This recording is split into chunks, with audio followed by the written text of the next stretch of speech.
আচ্ছা, এই হচ্ছে আমাদের ওয়েবসাইট। ফেসবুকটা কেটে দিচ্ছি আমরা। তো মোটামুটি আমরা অনেকগুলো জিনিস শিখলাম, তাই না? আমরা অনেক কিছু শিখলাম। আমরা শিখলাম হচ্ছে HTML বেসিক স্ট্রাকচার, আমরা কিছু ট্যাগও শিখেছি, সেই ট্যাগগুলোর ব্যবহারও দেখেছি আমরা। দেখেছি না? দেখেছি। এবার একটা মজার জিনিস দেখবো, চলেন। ঠিক আছে? আচ্ছা, মজার জিনিস দেখার আগে একটা কাজ করি। এই ব্রাউজার, এই ডিরেক্টরিটা আমরা ব্যবহার করবো না। অনেকেই বলতেছেন ভাইয়া এই নোটপ্যাড, হ্যাঁ দেখতে কেমন লাগে এটা, তাই না? প্রথমে শুরু করার সময় আমরা এটা দিয়ে শুরু করি আর কি, ঠিক আছে? তো এইটা হচ্ছে একটা এডিটর। এই যে আমি কোড করলাম, HTML এর স্ট্রাকচারগুলো লিখলাম, কোডগুলো লিখলাম। আপনার নর্মালি যে কোনো প্রোগ্রামিং ল্যাঙ্গুয়েজ যেই জায়গায় মানে যে সফটওয়্যার আমরা লিখি বা কোডিং করি, সেই কোডিং সফটওয়্যারটাকে বলা হয় এডিটর। কি বলা হয়? সেই সফটওয়্যারটাকে কি বলা হয়? এডিটর। তো সরি, তো অ্যাকচুয়ালি আমরা নোটপ্যাড দিয়ে শুরু করেছি, কিন্তু নোটপ্যাড দিয়ে কখনোই আমরা কাজ করব না, কখনোই কাজ করব না আর কি। এডিটর, আমরা কয়েকটা এডিটরের নাম চলেন জেনে আসি। তো আমরা তো নোটপ্যাড নিয়ে একটু আগে কাজই করলাম, তাই না? নোটপ্যাড, নোটপ্যাডের চেয়ে বেটার হচ্ছে নোটপ্যাড প্লাস প্লাস। আপনি ইউজ করতে পারেন হচ্ছে সাবলাইম, আপনি ইউজ করতে পারেন হচ্ছে ব্র্যাকেট, BRACK ইটি মনে হয়, আমার স্পেলিং মিস্টেক হতে পারে। ব্র্যাকেট, এটা খুব ভালো একটা এডিটর। ব্র্যাকেট এডিটর দিয়ে আপনি কাজ করতে পারেন। আরও অনেক আছে এরকম। আপনি ইউজ করতে পারেন হচ্ছে PHP ডিজাইনার, বুঝতে পারছেন? PHP স্ট্রোম আছে, আরও অনেক আছে, অনেক অনেক। নেটবিনস আছে, ব্যাপারটা বুঝতে পারছেন? অর্থাৎ এই যে সফটওয়্যারগুলোর নাম আমি বললাম, এগুলোতে সব কি করা হয়? কোডিং করা। মানে আমরা একটু আগে আমরা কিন্তু আমাদের এই যে একটা HTML ফাইল ছিল, HTML ফাইলের মধ্যে কি সরাসরি কোনো কিছু লিখতে পারছিলাম? ডাবল ক্লিক করলে সে ওপেন হয়ে যাচ্ছিল বারবার। আমি ওপেন উইথ করে কি করছিলাম, তাকে নোটপ্যাড ওপেন করেছিলাম না? মানে আমার এই ফাইলটার মধ্যে কোডিং করার জন্য, ট্যাগগুলো লেখার জন্য, ল্যাঙ্গুয়েজগুলো লেখার জন্য একটা সফটওয়্যার ব্যবহার করে আমরা এখন লিখছিলাম। সেই সফটওয়্যারগুলোকে কি বলা হয়? এডিটর। তো এডিটর হিসেবে আমরা কখনোই নোটপ্যাড ইউজ করবো না আসলে। এখানে আমি কিছু এডিটরের নাম দিয়ে দিলাম। নোটপ্যাডের চেয়ে নোটপ্যাড প্লাস প্লাসটা ব্যবহার করাটা বেটার। ঠিক আছে সবাই? কাজ করার ক্ষেত্রে আমরা এখনই নোটপ্যাড প্লাস প্লাস ব্যবহার করবো, তখনই বুঝতে পারবেন যে কেন বেটার। অপশন বেশি, ট্যাগগুলো লিখতে সুবিধা হয় বেশি, কাজ করতে সুবিধা বেশি। জি জি,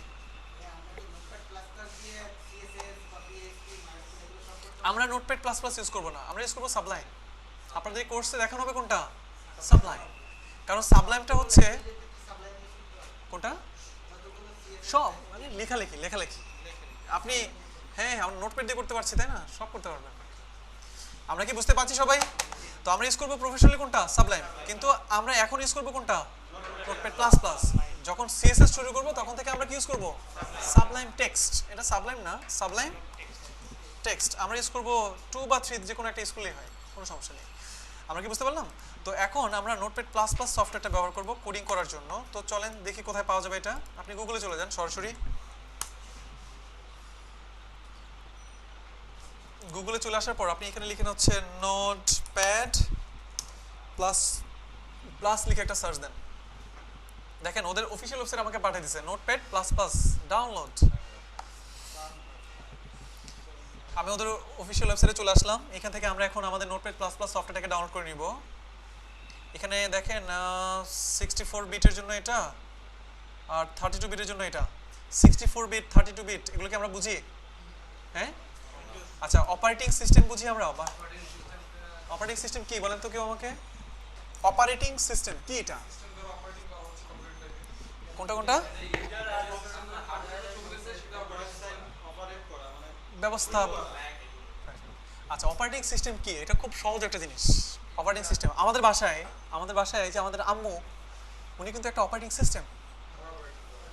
আব্বু টাকা পয়সা নিয়ে আম্মুকে দিয়ে দিল, এই মাসে এই রান্না হবে, এই রান্না হবে, শুক্রবারে মুরগি রান্না হবে, হ্যাঁ গরু রান্না হবে, মাছ রান্না হবে। এই যে উনি সব কিছু গুজগাছ করছেন, কে করছেন? আমাদের বাসার আম্মু বা মা যে করছেন, আম্মু কিন্তু আমাদের ফ্যামিলির কি অপারেটিং সিস্টেম। ব্যাপারটা বুঝতে পারছেন? অপারেটিং সিস্টেম হচ্ছে টোটাল ব্যবস্থাপনা। আপনার কম্পিউটার কিভাবে স্টার্ট হবে, কিভাবে বন্ধ হবে, আপনার কম্পিউটারের প্রত্যেকটা প্রোগ্রাম কিভাবে রান হবে, এই সব কিছু পরিচালনা করে কে? Computer operating system. বা উইন্ডোজ, এক কথায় আমরা উইন্ডোজ নামে বোধহয় এটাকে খুব ভালোভাবে চিনি আর কি। উইন্ডোজ 7, উইন্ডোজ 8, আপনি উইন্ডোজ চেঞ্জ করেন না মাঝে মধ্যে? হ্যাঁ, উইন্ডোজ 7, উইন্ডোজ XP অনেক ইউজ করেছেন। XP শুরু হয় কিভাবে, শেষ হয় কিভাবে, তাই না? মানে আপনার উইন্ডোজ আস্তে আস্তে আপডেট হয়েছে, উইন্ডোজ 7 দিলে একরকম কাজ করে, উইন্ডোজ 8 একরকম কাজ করে, উইন্ডোজ 10 একরকম কাজ করে, লিনাক্স অপারেটিং সিস্টেম তো টোটালি ডিফারেন্ট। ব্যাপারটা বুঝতে পারছেন? এখন অপারেটিং সিস্টেমটা হচ্ছে মোটামুটি আপনার কম্পিউটারের যে টোটাল একটা সিস্টেম, সে কীভাবে স্টার্ট হবে, সে কীভাবে কাজ করবে, এই সব কিছু সে দেখাশোনা করে। আপনার কম্পিউটারের অপারেটিং সিস্টেম কোনটা এটা কীভাবে দেখবেন? দেখেন আমি এখানে গেলাম, মাই কম্পিউটারে যাব, আমরা রাইট বাটন ক্লিক করে প্রপার্টিসে যান।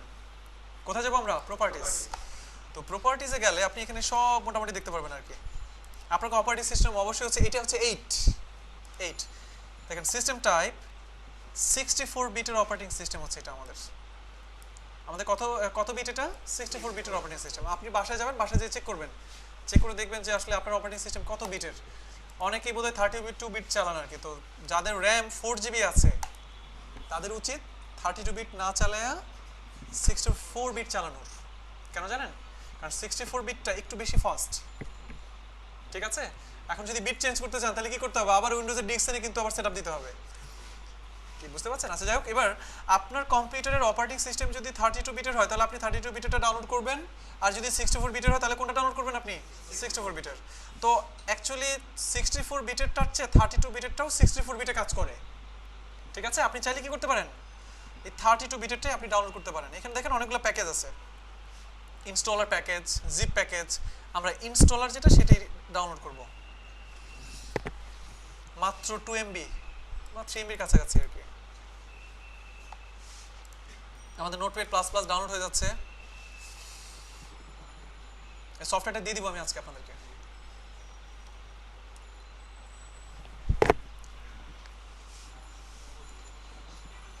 এই হচ্ছে সফটওয়্যারটা।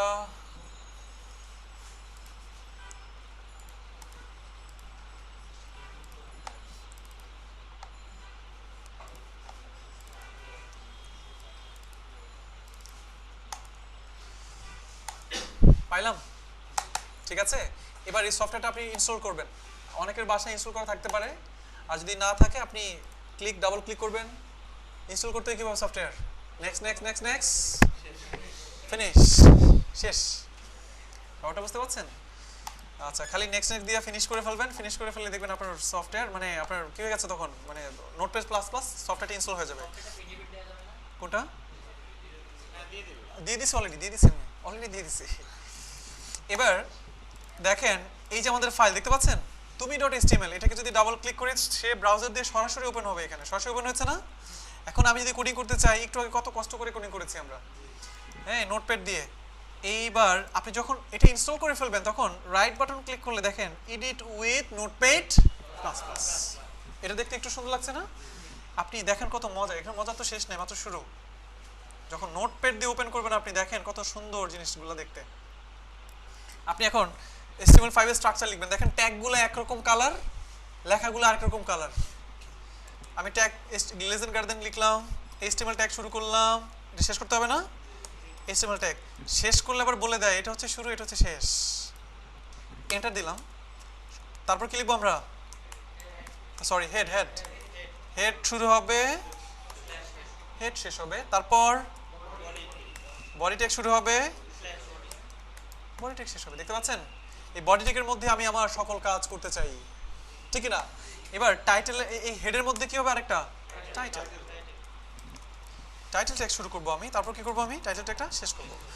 দেখেন নোটপ্যাড ইউজ করাতে দেখেন লাইনগুলো এখানে নাম্বার চলে আসছে, কত নম্বর লাইন, কত নম্বর লাইন। ট্যাগগুলো দেখতে একরকম লাগছে, আবার HTML ট্যাগে ক্লিক করেন, বুঝা যাচ্ছে এটা শুরু, শেষ কোথায়? এখানে। হেড ট্যাগ, এটা হচ্ছে শুরু, শেষ কোথায়? এখানে। দেখতে পাচ্ছি সবাই? সবার উপরে কি হবে এখানে?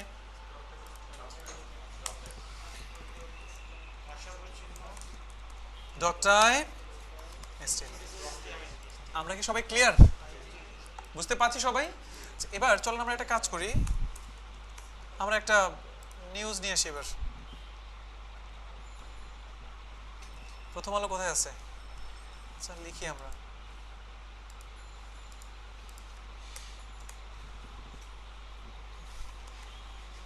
প্রথম আলো, এখানে গেলাম। আচ্ছা এবার চলে আসলাম এখানে। আমরা দেখেন আমরা এই নিউজটাকে নিয়ে যেতে চাই, তাহলে এটা কি? এটা হচ্ছে কি আমাদের হেডলাইন। হেডলাইনটাকে আমাকে কোন ট্যাগের মধ্যে রাখতে হবে? H1 ট্যাগের মধ্যে রাখলাম। দেখেন কত মজার বিষয় নোটপ্যাড প্লাস প্লাসে ট্যাগ শুরু হয়ে গেল, শেষ হয়ে গেল। দেখতে পাচ্ছেন কিভাবে? আজকে দেখাবো না আমি, এটা হচ্ছে আপনাদের 4 নম্বর ক্লাসে দেখাবো। বুঝতে পারছেন? মানে আপনাদের আরো অনেক কেরামতি দেখানো হবে কত নম্বর ক্লাসে? 4 নম্বর ক্লাসে। এবার ঠিক তার নিচে কি লিখবো আমরা? P tag. পি ট্যাগ শুরু করলাম, শেষ করলাম। এই হচ্ছে একটা প্যারাগ্রাফ। সাপোজ যদি এখানে অনেকগুলো প্যারা, আমি আপাতত এগুলোকে একটা প্যারাগ্রাফ বানাতে চাই।